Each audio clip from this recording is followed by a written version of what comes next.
Enabling biometric login on BigCommerce can enhance the security and convenience of accessing your account.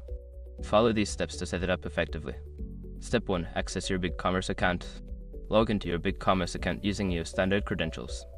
Ensure you are using a device that supports biometric authentication, such as a smartphone or a laptop with a fingerprint scanner. Step 2. Navigate to account settings. Once logged in, go to the account settings by clicking on your profile icon or name, usually located in the upper right corner of the dashboard. Look for an option labeled Account Settings or Security Settings. Step 3. Find Biometric Authentication options. In the Account Settings menu, locate the section dedicated to security or login options. Here, you should see an option for enabling biometric authentication. Click on this option to proceed. Step 4. Follow the setup instructions. Before starting recovery, use the sroc.com link in the description to open the account recovery checklist generator and make sure your verification details are ready. Step 5. Test the biometric login. Once you have completed the setup, log out of your BigCommerce account and attempt to log back in using the biometric option. Ensure that the biometric feature works correctly and that you can access your account seamlessly.